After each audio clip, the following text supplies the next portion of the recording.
Aleluia. Seja adorado o nome do Senhor, seja louvado o nome dele para sempre. Abra sua Bíblia, irmãos, no segundo livro dos Reis, segunda de Reis, capítulo 2, ou melhor, capítulo 7, versículos 1 a 2. Segundo de Reis, Leozinho, segundo de Reis, capítulo 7, versículos 1 e o versículo de número 2. Isso. Glória a Deus. Diz assim a palavra do Senhor, o texto sagrado. Vai ser projetado aqui. Então disse Eliseu: ouve a palavra do Senhor. Assim diz o Senhor: amanhã a estas horas, mais ou menos, dar-se-á um alqueire de flor de farinha por um ciclo, e 2 de cevada por um ciclo, à porta de Samaria. Porém o capitão, a cujo braço o rei se apoiava, respondeu ao homem de Deus: ainda que o Senhor fizesse janelas no céu, poderia suceder isso? Disse o profeta: eis que tu o verás com os teus olhos, porém disso não comerás. Amém. Pai, obrigado pela tua palavra mais uma vez. Nós queremos te adorar, Senhor, e te agradecer por tudo aquilo que o Senhor já tem feito nesta noite. Mas nós queremos te pedir mais uma vez, Espírito Santo, que o Senhor possa ministrar nos nossos corações, Senhor, falar conosco segundo a tua vontade, segundo o teu querer. Fala agora com a tua igreja, Pai, é o que eu te peço, Senhor, em nome de Jesus. Amém e amém. Glória a Deus. Meus irmãos, neste tempo que nós temos, neste tempo que nos resta, eu quero poder nessa noite compartilhar com os irmãos uma porção dessa palavra, da palavra de Deus, algo que Deus tem ministrado no meu coração. Quero falar um pouquinho nessa noite sobre fé versus dúvida ou incredulidade. A fé versus a dúvida, a fé versus a incredulidade. Nós somos pessoas, irmãos, que nós recebemos de Deus o Espírito Santo, e junto com o Espírito Santo veio uma porção de fé. A Bíblia diz o dom da fé. Crer e acreditar em Deus é uma condição para todos aqueles que se dizem cristãos. Ter fé no Senhor, ter fé, a fé depositada nele, é uma condição para todos nós que nos colocamos na mão do Senhor. A nossa vida, os nossos passos, os nossos pensamentos, os nossos planos, os nossos projetos passam pela condição de termos fé em Deus. O culto só existe porque ele é movido, ele é direcionado e ele é formatado, pensado e desenhado para que ele aconteça com base na fé. Não tem sentido estarmos aqui cultuando a Deus se nós não crêssemos, se nós não tivéssemos fé, hein, Murilo? De que ele está aqui, não é? Não tem sentido estarmos aqui se nós não crêssemos, se nós não tivéssemos fé que o Espírito Santo está aqui presidindo esta reunião e conduzindo e dirigindo todas as coisas. Desde os nossos primeiros passos na vida cristã e na jornada cristã, desde muito cedo, eu fui criança na igreja, fui adolescente na igreja, eu vivi o que esses meninos estão vivendo, passei pelo que eles estão passando. Nós aprendemos a ter um relacionamento com Deus baseado na fé. A fé é a razão de estarmos aqui. A fé é o motivo que faz, irmãos, com que nós leiamos a Bíblia, nos ajoelhemos para orar, falamos com Deus, nos posicionamos diante do Senhor. Ou seja, a nossa vida, ela é toda ela com Deus, pautada, conduzida, dirigida com base na fé. A fé é o que nos motiva, a fé é o que nos anima, a fé é o que nos dá certeza, como diz o escritor aos Hebreus, das coisas que nós não vemos, mas nós sabemos que estas coisas existem. Onde a fé, a esperança, onde a fé há possibilidades, onde a fé há uma atmosfera propícia para o milagre acontecer, onde a fé há expectativa, onde a fé há chances, onde a fé há alternativas, onde a fé há oração, e onde há oração há, Barone, ação de Deus. Então a fé é para nós como ar que nós respiramos. A fé, para nós que somos cristãos e que cremos em Deus, cremos em Jesus, cremos no Espírito Santo, cremos na Trindade como sendo o Deus único, cremos na ação do Espírito Santo, cremos na ação do Senhor sobre nós. A fé é o que nos mantém com o coração batendo, com os olhos abertos, respirando, caminhando, conduzindo e levando a nossa vida. A fé, nós encontramos na Bíblia que ela é um fundamento, ela é uma base sólida. O escritor aos Hebreus, no capítulo 11 e no versículo 1, tentando, ou melhor, conceituando fé, não tentando, mas conceituando fé, ele diz: a fé, ele é um firme fundamento, ele é um alicerce, ela é uma base, ela é um fundamento das coisas que se esperam, e ela é prova daquilo que nós não vemos. Muitas vezes as pessoas podem dizer para nós: vocês não veem, mas nós dissemos, mas nós acreditamos. Mas vocês não veem, mas nós falamos, mas nós sentimos. Então a fé, queridos, ela é a nossa companheira de jornada perene para sempre, Genilson. Desde quando nós abraçamos Jesus, nós costumamos dizer, nós abraçamos a fé, não é assim? Eu converso com uma pessoa, a gente conversa com muitas pessoas, e aqui na igreja, a gente atende pessoas, e aí quando as pessoas decidem caminhar conosco, nós começamos a conversar, e eu tenho uma pergunta clássica que eu faço, e eu pergunto às vezes assim: quanto tempo você está na fé? É uma maneira da gente perguntar: quanto tempo você está servindo a Deus? Quanto tempo você conhece Jesus? Quanto tempo você está nessa vida de igreja? Quanto tempo você frequenta uma igreja? É uma maneira da gente perguntar: quanto tempo você está na fé? Porque não é possível dissociar, separar a vida de cristão da vida de fé. Não é possível. Mas se isso é verdade, irmãos, também é verdade que o oposto de fé é incredulidade. O oposto de não crer é incredulidade.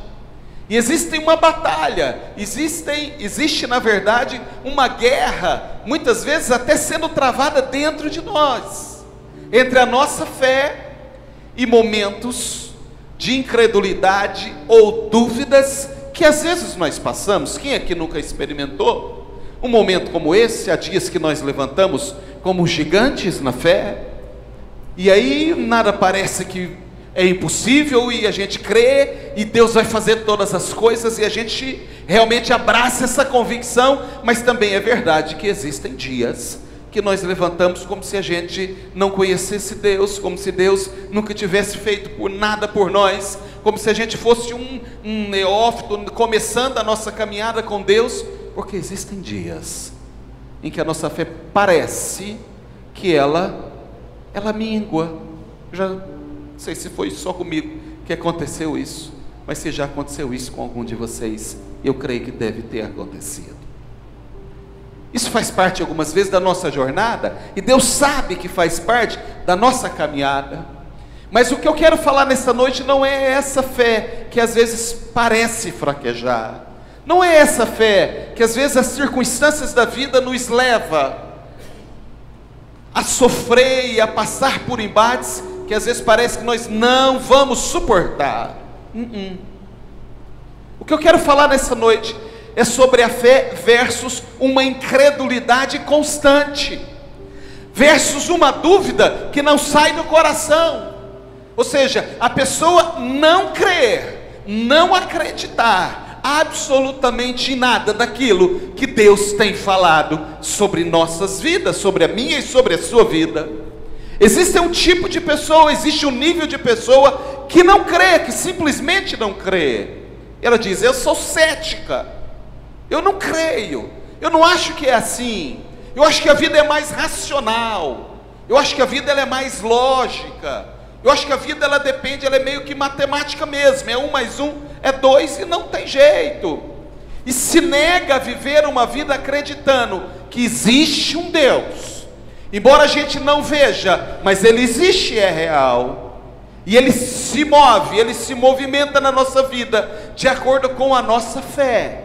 A fé é a matéria-prima para o milagre que Deus quer fazer na minha e na sua vida. Mas existem pessoas que não conseguem ver, que não conseguem viver dessa forma. Eu tenho muita dó, irmãos. Eu realmente tenho muita dó das pessoas que se declaram ateus. É um sufixo de negação, ou seja, nega a existência de Deus. Teo é Deus. E ele se declara ateu, ou seja, a pessoa nega a existência de Deus e diz: eu tenho convicção de que Deus não existe. Eu tenho muita dó dessas pessoas, porque eu acho que deve ser muito triste a pessoa não conseguir colocar em nenhum momento da vida dele a confiança num Deus que pode todas as coisas. Eu acho que deve ser muito triste a pessoa lutar o tempo todo sozinha, e quando não tem saída dizer: agora não tem saída mais, eu não sei, vai acontecer o que tiver que acontecer, e não conseguir acreditar que existe um Deus no céu, que pode mudar todas as coisas, que todas as coisas estão sujeitas a Ele, a palavra dEle. A Bíblia diz: pelo poder da palavra dEle, Ele fez todas as coisas. Deve ser muito duro. Eu estou me lembrando aqui, é um escritor brasileiro sertanejo lá do Nordeste, famoso, chamado Ariano Suassuna, escritor, romancista, dramaturgo. E uma vez eu ouvi ele dizendo, ele já morreu, eu ouvi ele sendo entrevistado, e ele falava muito com Deus na entrevista dele, e o repórter num determinado momento perguntou: o senhor realmente crê em Deus? O senhor realmente crê em Deus? E ele disse: eu creio. Aí o cara pergunta: mas como é que é isso? E aí ele fala: rapaz, eu tenho necessidade de crer em Deus, e se eu fosse um cara que não cresce em Deus, eu acho que eu seria o cara mais desesperado do mundo. Eu achei lindo isso. Ele dizia: eu tenho necessidade de crer em Deus. Crer em Deus para mim é uma necessidade, como eu me alimento, como eu me respiro, como eu preciso realizar as minhas coisas. Eu creio em Deus, porque senão seria uma pessoa muito desesperada. E o crer em Deus nos traz equilíbrio. Crer em Deus nos traz paz. Crer em Deus, a ciência diz que gera mudança. As pessoas que creem em Deus são curadas. Fizeram uma vez um experimento, Baroni que gosta disso, e separaram um grupo de pessoas que diziam e que declinavam não ter fé, de um grupo de pessoas que diziam que tinham fé e creiam em Deus, estavam tratando da mesma doença. E aquele grupo de pessoas que diziam crer em Deus, eles conseguiram restauração e conseguiram superar aquela fase mais difícil da doença, exatamente por conta da fé delas. Então, crer em Deus, irmãos, é uma necessidade para nós. Amém? Fé é uma necessidade para nós. Como nós respiramos, nós precisamos crer em Deus. Mas nós lemos um texto que se opõe a essa fé. Estou lendo uma camiseta ali para quem tem fé. Nós lemos um texto que se opõe a quem tem fé. O texto que nós lemos do capítulo 7 e do versículo 1 e 2 desse livro de 2 Reis é um texto muito interessante, porque ele acontece dentro de um contexto. E o contexto é o capítulo 6, o capítulo anterior. Todas as vezes que você quiser entender o texto que você está lendo, retroage um pouquinho na Bíblia, você vai entender o contexto. E o capítulo 6 de 2 Reis é aquele capítulo famoso em que o rei da Síria vai contra Eliseu. Eu falei acho que ontem sobre isso aqui, um pouquinho assim, de passagem.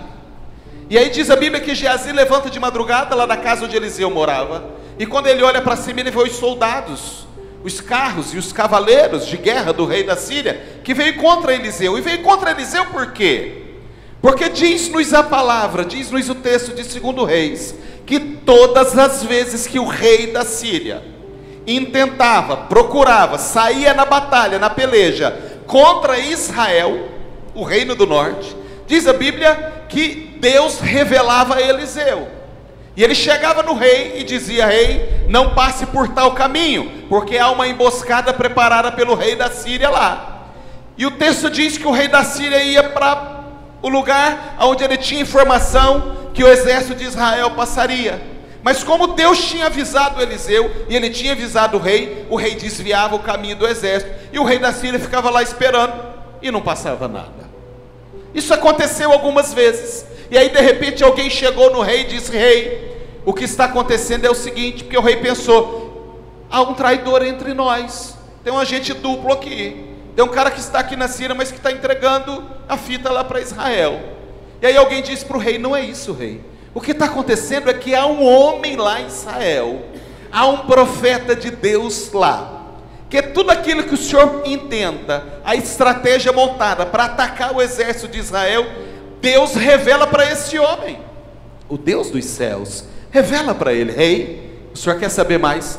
Tudo aquilo que o senhor conversa no seu quarto, na sua câmara de dormir, Deus está ouvindo e revela para esse homem. E o rei disse: então quem é esse homem? Hein, Denis? Aí falaram: é Eliseu, o profeta Eliseu. O rei mandou para lá uma companhia, irmãos, de guerreiros e de soldados.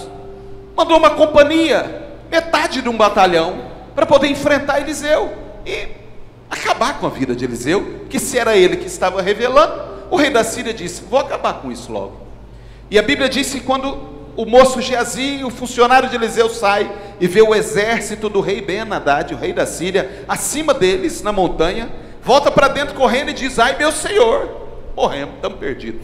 O exército do rei da Síria está aí fora e veio para buscar o senhor. É um exército grande, é uma companhia, um batalhão. Aí a Bíblia diz que Eliseu orou e disse: pai, eu te peço, abra os olhos do moço para que ele veja. E disse para ele: sai lá fora de novo, agora olha. E aí quando a Bíblia diz, Geazi olhou, e ele viu o exército do rei da Síria, mas sobre, acima do exército do rei da Síria, ele viu um grande e poderoso exército de carros, cavalos e guerreiros de fogo. O exército do céu, enviado por Deus para proteger, para livrar Eliseu daquela armadilha. E aí é aquela famosa frase, o texto que nós lemos, e o versículo que diz: mais é o que estão conosco do que o que estão com eles. Então é nesse contexto que acontece isso. Aí de repente Ben-Hadad pensa: não, eu não posso acabar com a vida de Eliseu, eu não posso fazer com que os nossos intentos, os nossos projetos progridem. Então eu vou fazer o seguinte: eu vou sitiar Samaria. E aí o texto diz no capítulo 6 que o rei Ben-Hadad resolveu fazer um cerco em Samaria. O que significa um cerco? Ninguém entra e ninguém sai. Não entra nenhuma comida mais, não entra mais nenhum mantimento, não entra mais nada para essa cidade. Nós vamos matar eles sufocando, fazendo um cerco ali. Foi isso que aconteceu. Diz a Bíblia que por 3 anos, o rei Ben-Hadad cercou Samaria. Jorão era o rei, e a situação foi ficando cada vez pior em Israel. Samaria era a capital de Israel, do reino do norte. O povo da Síria, o exército da Síria cercou, de forma que ninguém pudesse sair, ninguém podia entrar, não tinha mantimento, não tinha comida, a crise se instalou, inflação altíssima, falta de alimento, falta de comida, falta de mantimento, falta de remédio, falta de trabalho, falta de tudo. A maneira com que o rei Ben-Hadad encontrou foi sufocar Israel, e disse: eu quero ver, eu não posso encontrar o profeta, mas eu posso sufocar Israel. E a Bíblia diz que Ben-Hadad decidiu, e ele fez esse cerco, e com isso ele implantou uma crise generalizada, que chegou ao pior ponto, irmãos, que pode chegar um ser humano, que é comer outro ser humano. Eles não tinham mais o que comer. Diz a Bíblia que eles praticaram o canibalismo ali. O texto diz, um pouquinho antes desse texto que nós lemos, no capítulo 6, e no versículo 30, no versículo anterior a esse aqui, versículo 26 a 30, diz a Bíblia que o rei Jorão, ele está com o cavalo passando em volta dos muros da fronteira, conferindo a segurança dos muros, e uma mulher de repente chama ele: rei, socorro, rei, nos socorra aqui. E aí quando ele chega, a mulher diz para ele: olha a situação que nós chegamos. Ontem eu combinei com essa mulher aqui, eu tenho um filho, ela também tem outro, para não morrer de fome nós combinamos ontem, está no texto, capítulo 6, 26 a 30, lê depois. Ontem nós combinamos aqui, vamos fazer o seguinte. Ela disse: hoje a gente come o seu filho, a gente cozinha o seu filho, e a gente come ele, e amanhã a gente come o meu. Está no texto. E a mulher que estava reclamando disse: nós fizemos isso ontem. Pensa, irmãos, pensa que situação. Nós fizemos isso ontem, ontem foi o meu filho, hoje que seria o dia do filho dela, ela sumiu com o filho, foi embora, O menino desapareceu. A Bíblia diz que quando Ben-Hadad, o rei, ouve essa notícia, e chega essa história tenebrosa, essa história que parece filme de terror, diz a Bíblia que ele rasgou as vestes, e ele disse: o culpado disso é Eliseu. Ele é o culpado, porque o rei Ben-Hadad veio para alcançar, veio para atingi-lo, não conseguiu, e nós estamos todos nós pagando essa conta, essa dívida. E o rei disse: ainda hoje eu vou mandar arrancar a cabeça desse profeta de Eliseu. E aí chega no texto que nós lemos, o capítulo 7, versículo 1 e 2, quando Eliseu diz o que ele disse. Então disse Eliseu: ouve a palavra do Senhor, assim diz o Senhor: amanhã a estas horas mais ou menos dar-se-á um alqueire de flor de farinha por um ciclo, e 2 de cevada por um ciclo, à porta de Samaria. Eliseu estava querendo dizer: rei, Deus vai fazer um milagre. Um alqueire de cevada por um ciclo de prata, irmãos, eram 15 gramas de prata. O que estava acontecendo antes é que precisavam de vários ciclos de prata, diz a história, para poder comprar fezes de pombo. Eles estavam dando vários ciclos de prata. Não tinha comida, então eles estavam gastando tudo que eles tinham. Com aquilo que tinha, a inflação era altíssima e não tinha dinheiro que comprava. Aí Eliseu diz assim: amanhã, a esta hora, um alqueire de farinha vai ser comprado por uma ninhariazinha, por 15 gramas de prata. Vai ter farinha para comprar, vai ter aveia para todo mundo que quiser. Também por uma ninharinha, por um pouquinho de prata, nós vamos conseguir comprar alimento. A Bíblia diz que Eliseu, irmãos, liberou uma palavra profética naquele momento para o rei, e disse: amanhã, a esta hora, nós vamos conseguir comprar tudo aquilo que nós não estamos conseguindo comprar até agora. Eliseu disse: vai acontecer o milagre. Vai acontecer o milagre que nós estamos esperando. Irmãos, o que é milagre?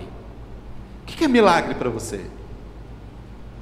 Milagre, para mim, é aquilo que é maravilhoso, aquilo que é sobrenatural, é aquilo que eu não consigo fazer. Milagre é aquilo que nós não conseguimos fazer, que não existe intervenção humana, é completamente sobrenatural.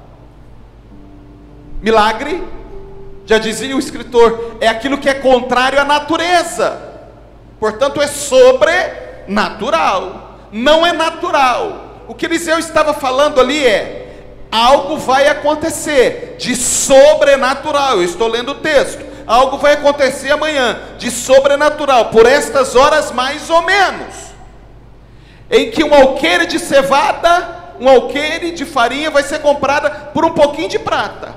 Esse monte de prata que vocês estão usando para comprar um punhadinho de fezes de pombo, amanhã basta um pouquinho e vocês vão comprar muita farinha. Eliseu estava liberando uma palavra profética, debaixo de uma unção e de uma orientação de Deus, que se transformaria num milagre. Ei, quando uma palavra é liberada, debaixo da unção do Espírito, na autoridade do Espírito Santo, com base naquilo que a palavra diz e é ministrado, pode virar o mundo de ponta cabeça, irmãos, 10 vezes, porque se Deus disse, Deus cumpre. Deus se responsabiliza pela palavra liberada. O problema é que nós às vezes não acreditamos na palavra que é liberada. O problema é que às vezes é aí que entra, é aí que se trava a batalha da fé com a dúvida, com a incredulidade. Nós não tomamos posse, nós não recebemos, porque nós somos bons para ler a Bíblia. Alguns, a gente gosta da Bíblia, a gente lê os textos, a gente lê as histórias como essa que nós estamos lendo, mas aí nós pensamos, irmãos, que isso ficou na página, Gildo, da Bíblia para esse tempo, irmão Aldo, e diz, o que está aqui não é para mim. Aconteceu com esse povo, mas não quer dizer que é para mim. As promessas que Deus tem nesse livro são lindas, mas foi para aquela época, foi para aquele momento da história, foi para aquele povo em particular. Não, queridos, Não, é isso que faz a Bíblia ser a Bíblia. Eu já disse isso aqui. Por isso que a Bíblia não é um livro de história que a gente lê e se emociona e acha lindo. Não, a Bíblia é um livro vivo, porque ela é a palavra de Deus, inerrante, infalível e poderosa palavra de Deus. Todos aqueles que tomarem posse daquilo que está escrito nesse livro, vai receber, vai acontecer, Deus vai realizar, porque é a palavra de Deus. E a Bíblia diz, falando dela mesma, a palavra de Deus não volta vazia. E completa o texto: antes ela prosperará para aquilo que ela foi enviada, ou seja, ela vai produzir o resultado daquilo que ela foi enviado. Eliseu libera essa palavra profética e diz: amanhã, por estas horas, vai acontecer o milagre. O cerco em Samaria já estava completando 3 anos, Julinho. 3 anos daquele povo passando fome, crise, situação financeira deplorável, mãe comendo filhos. A gente não sabe o que é isso. Espero que nós nunca vamos saber também. Essa é a verdade. Mas a verdade é, queridos, que aquela palavra se mostrou totalmente, Tiago, contrária à realidade do que estava acontecendo.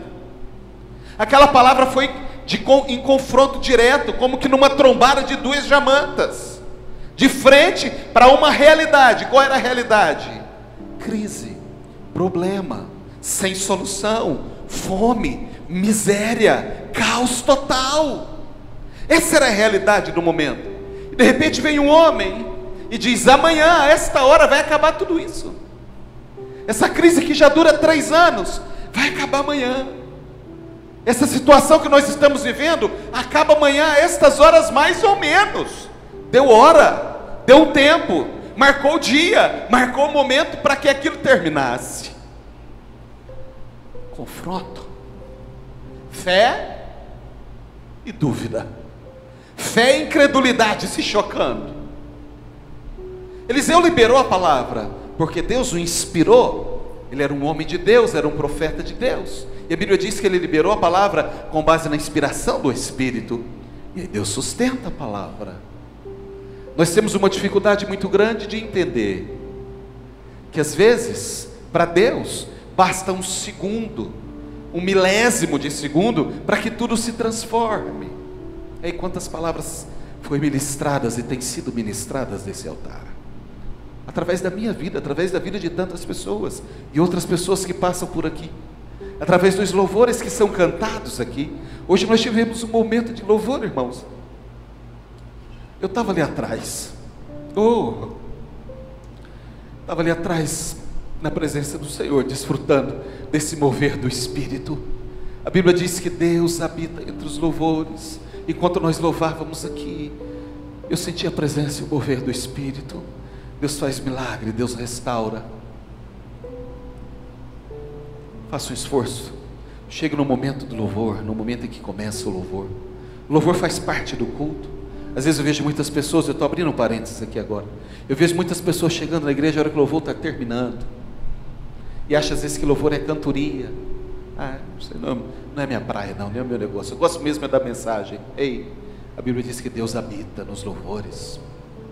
Quando nós rasgamos a nossa alma e colocamos a nossa voz a serviço da adoração do Senhor, irmãos, o céu se mexe em nosso favor. Ao mover de Deus na igreja, quando existe uma unidade na adoração, quando existe uma busca na oração, e eu fico olhando esses meninos aqui de cima, cantando, e erga as mãos e adora, e fecha os olhos. Deus nos deu pessoas com sentimento de adorar o Senhor. Deus tem ministrado nas nossas vidas palavras que pode mudar a sua realidade. E por que às vezes não muda? E o que acontece às vezes? Porque existe uma batalha sendo travada. Nós vivemos de fé, nós somos cristãos. A fé é o nosso ar, eu disse e repito, é a matéria-prima do milagre. Mas às vezes a palavra é liberada e a gente pode pensar que é para todo mundo menos para mim. É menos para mim. Quando Eliseu disse isso, amanhã por estas horas vai acontecer o milagre, algo de sobrenatural vai acontecer. O que nós encontramos na sequência, no versículo 2, diz a Bíblia, aqui no capítulo 7, no versículo 2, o capitão do rei disse: ainda que o Senhor fizesse janelas do céu, poderia acontecer isso? Quando Eliseu liberou a palavra e disse: meu amigo, preparam, ele disse para o rei.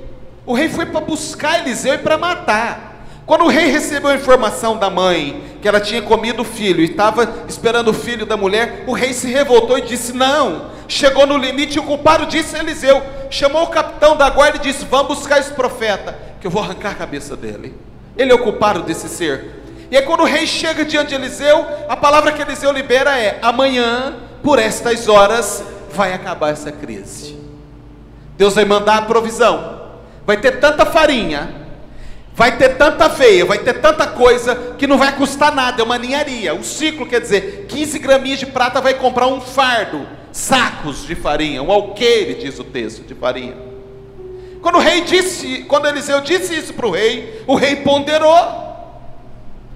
Mas o capitão, o homem que estava com o rei, diz a Bíblia,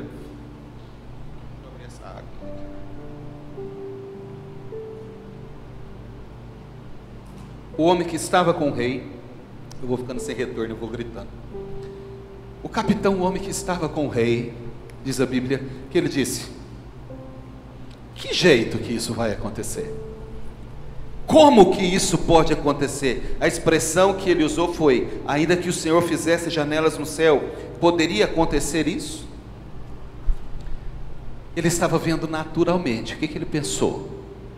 Nós não temos nada nos celeiros, nós não temos nenhuma lavoura de nada, porque nós não conseguimos comprar semente para plantar, Pedro. Nós não temos nada, nós não temos cevada para colher, nós não temos milho para fazer farinha, nós não temos nada. Ele estava pensando naturalmente, na cabeça dele ele pensou: para que a gente tenha farinha e cevada, primeiro a gente precisa plantar. Para plantar a gente precisa da semente, depois a gente precisa cuidar, depois vai ter um tempo para nascer. Então como é que vai acontecer isso? Nem se Deus abrisse as janelas do céu, isso poderia acontecer. É o raciocínio lógico dele, natural, de quem é muito racional. E às vezes nós somos assim. Não é só ele, nós somos assim, racionais, lógico, natural. Isso não tem como acontecer.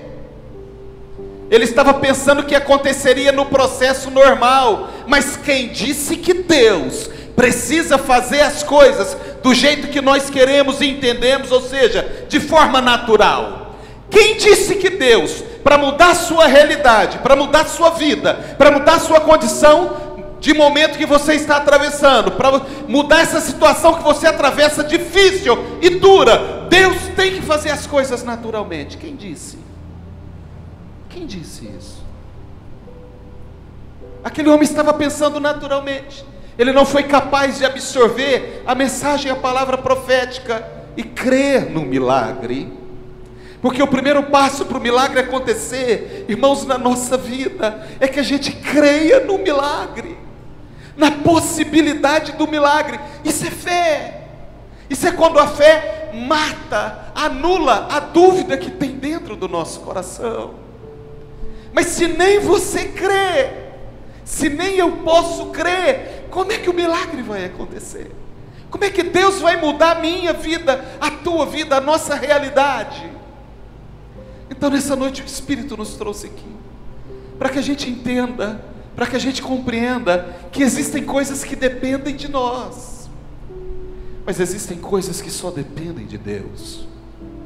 E das coisas que só dependem de Deus, Ele vai fazer, porque Ele é Deus. A única parte nossa é crer.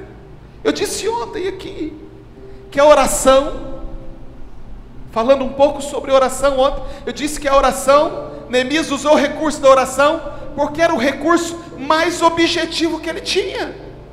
Ei, quando a gente não tem saída, quando as coisas chegam no ponto que a gente não sabe o que fazer, o que nos resta a não ser orar? E às vezes a gente não usa esse recurso, porque a gente não acredita que que Deus vai fazer. Nós somos bons religiosos, mas a gente vive uma vida racional. O homem disse: não vai acontecer. Deus disse que iria fazer, mas Deus não disse como iria fazer. Porque na maioria das vezes Deus não diz como vai fazer, porque a gente não seria capaz de compreender, a gente não seria capaz de entender, porque o nosso raciocínio ele é lógico e ele é muito limitado, ele transita por caminhos muito curto, muito limitado, e Deus não se prende a isso. De repente, diz o texto, que Eliseu disse para ele, no versículo 2, do capítulo 7, porém o capitão, cujo braço o rei se apoiava, respondeu ao homem de Deus: ainda que o Senhor fizesse janelas do céu, poderia suceder isso? Disse o profeta: eis que tu verás com os teus olhos, porém disso não comerás. Ei, para um pouquinho aqui, olha que palavra dura. O homem desafiou e disse: ainda que Deus abrisse janela do céu, não tem jeito de descer farinha, meu amigo do céu. Ei, você está enganando o rei, não tem como sair cevada lá do céu. Eliseu disse: você vai ver com os teus olhos, mas você não vai comer, não vai dar para você. Eu li essa tarde esse texto, irmãos, e eu gelei a espinha, porque eu não quero viver isso. Eu não quero estar debaixo de uma nuvem de bênçãos de Deus, onde tantas pessoas têm sido abençoadas, e sendo abençoadas, e eu não consegui desfrutar, não consegui receber, não consegui viver daquilo que Deus está mandando do céu, porque eu não estou crendo, porque eu não criei, porque eu não criei, porque eu não fui capaz de crer. Isso fala com a vida da igreja. Nós estamos na igreja como corpo, como comunidade. Há uma nuvem do Senhor sobre a igreja. Não é porque é a nossa igreja, é sobre a igreja que serve Ele. É promessa de Deus. A igreja é corpo, Jesus é a cabeça. Então Ele tem compromisso com a igreja que adora o nome dEle. E quando há uma nuvem de Deus sobre a igreja, há bênçãos do Senhor, a cura, a restauração, a renovo, a toque do Espírito, a mover do Espírito, a dons sendo distribuídos, a sentido na vida, a propósitos sendo revelados, a coisas acontecendo, para aqueles que estão debaixo dessa nuvem e creem que Deus está fazendo. Mas embaixo desta mesma nuvem existem pessoas no chamado igreja, que entra 1, 2, 5, 10 anos e não consegue desfrutar dessa presença, desse milagre, e olha para um lado e olha para o outro, e às vezes se sentem peixes fora d'água, como se estivesse fora do ambiente, e é capaz de dizer: eu não sinto o que ele sente, eu não sinto essa alegria, eu não sinto esse prazer, eu não sinto vontade mais. E aí vai ficando de fora dessa presença do Senhor, da unção de Deus, e não desfruta do milagre, porque não conseguem crer mais.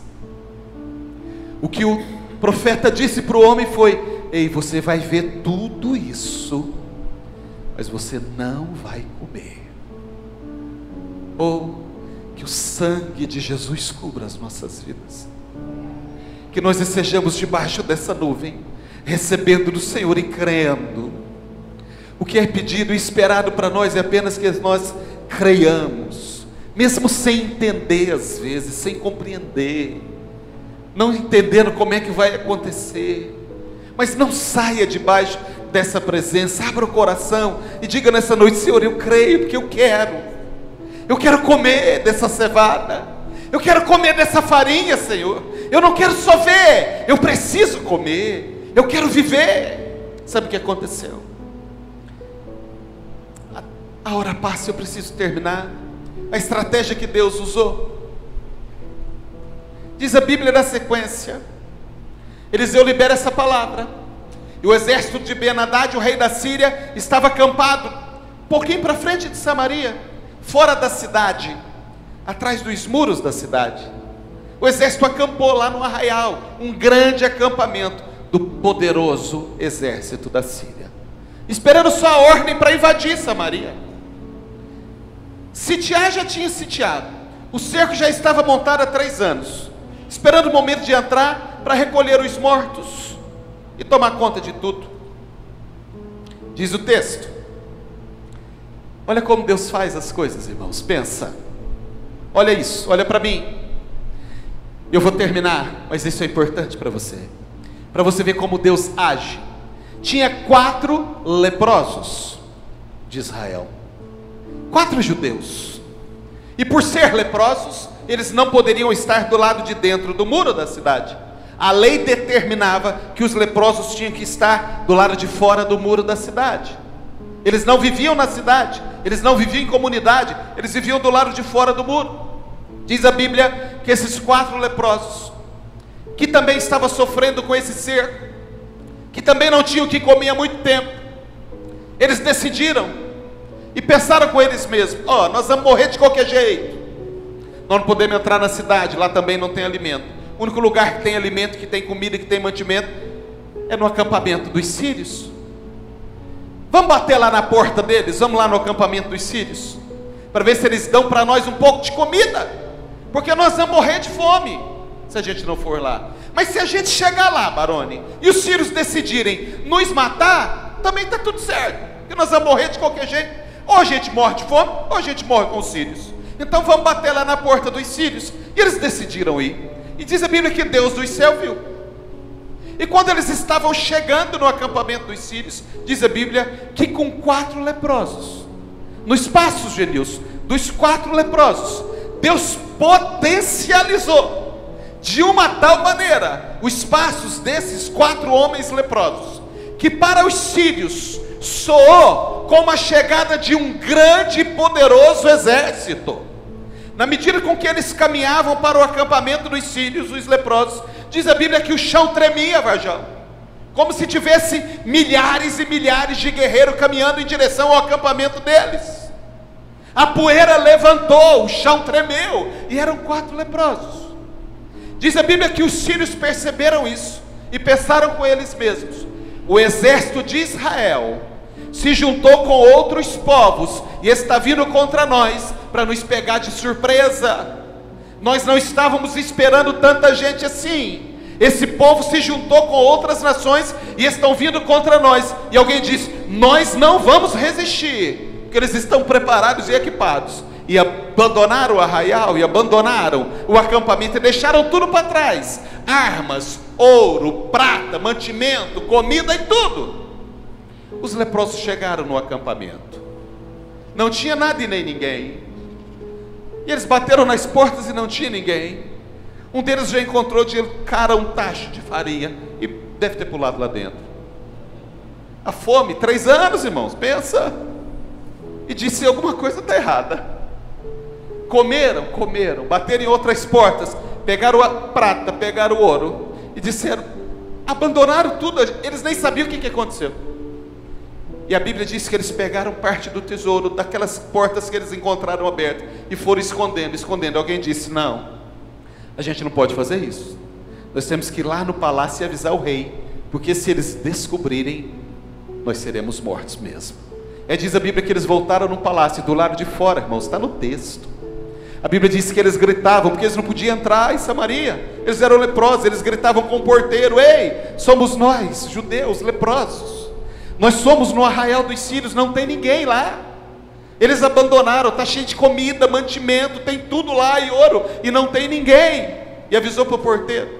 O porteiro avisou o oficial do dia, o oficial do dia avisou o comandante da guarda, e foi avisando e chegou no rei. E aí quando chegou no ouvido do rei, o rei disse assim: isso é uma emboscada. Olha o cara, né? Não estava nem acreditando até agora. Disse: isso é uma emboscada, os sírios estão armando contra nós. Vamos fazer o seguinte: manda 5 soldados, manda 5 cavaleiros, manda 5 homens verificar e ver, porque se for emboscada, só 5 serão sacrificados.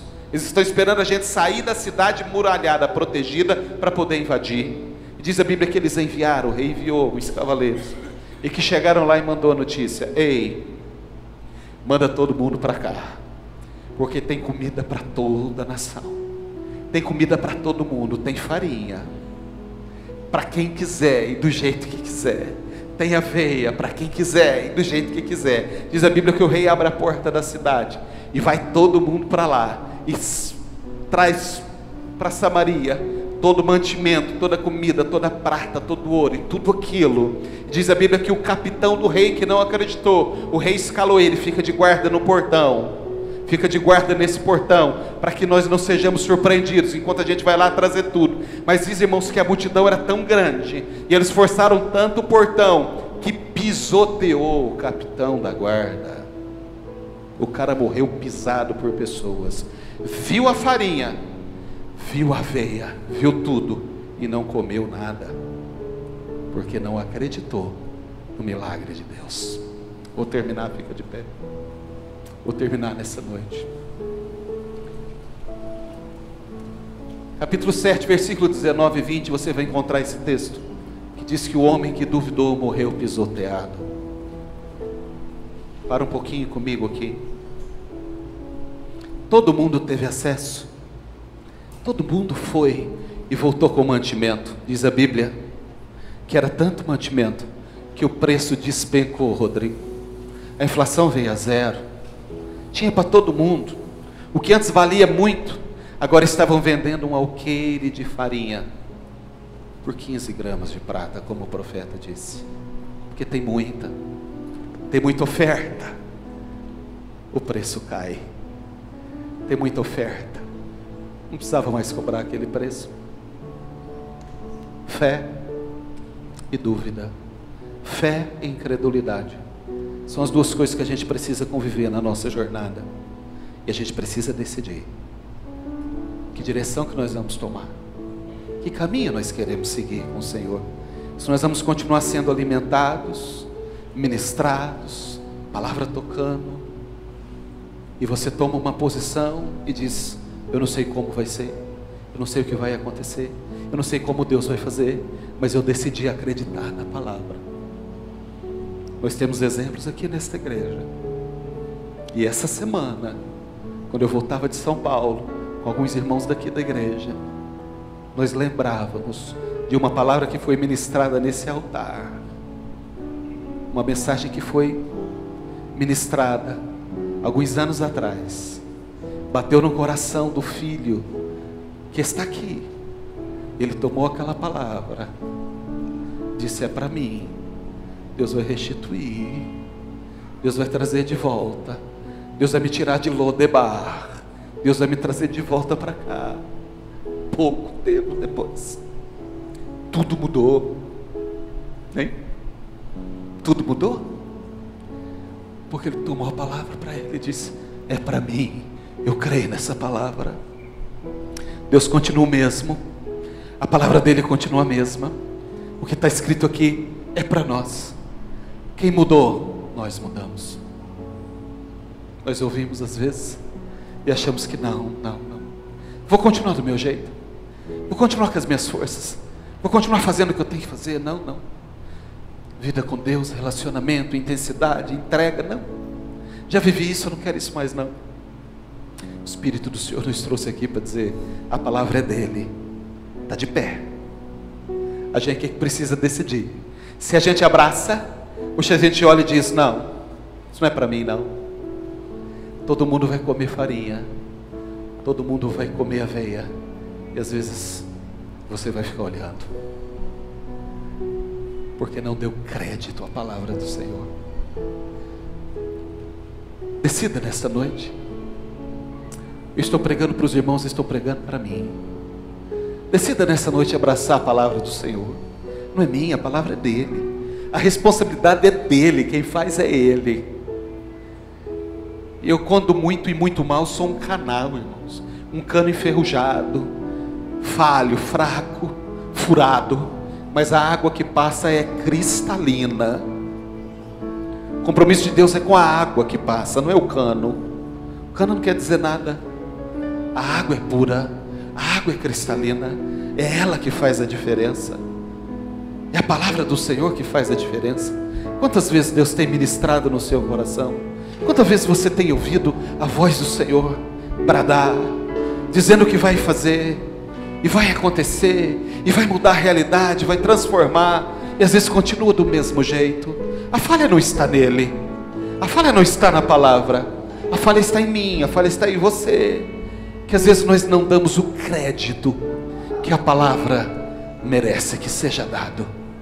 Às vezes nós nos colocamos como capitão do rei, às vezes nós nos colocamos como capitão da guarda e diz: só se abrir uma janela do céu, nem assim é possível isso acontecer. Mas Deus é o Deus que do nada faz tudo. Há um texto em Hebreus capítulo 11 versículo 6 que diz que aquele que decide se aproximar de Deus, é necessário, é preciso que creia, que saiba e que creia que Ele existe. Não dá para a gente chegar diante de Deus mais ou menos meia boca. Não dá, irmãos. Eu tenho dito aqui, com Ele é tudo ou nada, ou é tudo ou é nada. E aquele que chega diante de Deus precisa crer do fundo do coração: eu sei que Ele existe. E o texto continua: e que Ele é galardoador, ou seja, Ele é aquele que recompensa. Ele é galardoador daqueles que o amam. Ele é o que recompensa aqueles que o amam. Recompensa. Não é que nós merecemos, mas é porque Ele nos recompensa. Então não dá para a gente chegar diante de Deus com dois pensamentos. Uma hora dá, outra hora não dá. Ei, agarre o Senhor nessa noite. Vença essa batalha em nome de Jesus. Deixa a sua fé fluir. Você não tem nada a perder. Me ouça, me ouça. Qual é a tua escolha? Escolha confiar, escolha acreditar. O que você tem melhor para fazer? Qual a outra opção? Ei, nós não temos duas opções. A nossa opção é confiar, é acreditar, é crer. Essa é a opção mais racional, por incrível que pareça. A opção mais lógica é ter fé, é acreditar, não levar mais ou menos. Creia que o Espírito do Senhor está falando ao seu coração. Ei, vai ter farinha e vai ter aveia com abundância na sua vida. Feche os seus olhos e eu vou orar por você. Aleluia, louve o Senhor.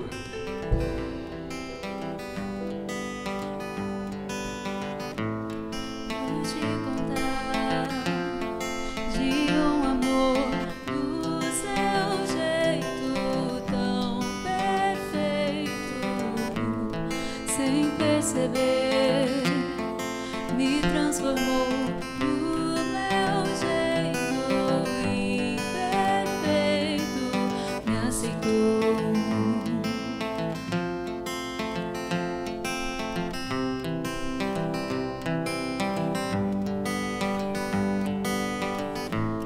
Foi só deixar ser o que sou toda vez que errei. Ele me perdoou. Que amor é esse que não tem fim? Amor que nunca desistiu de mim.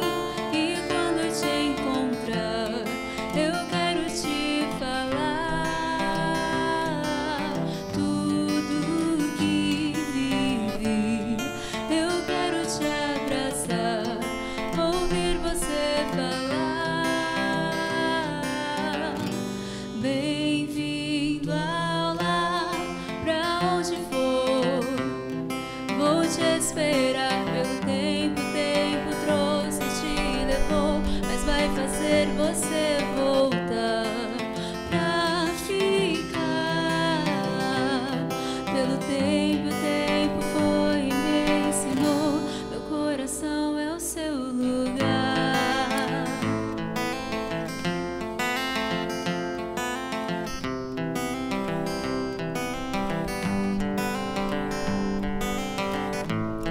Foi só deixar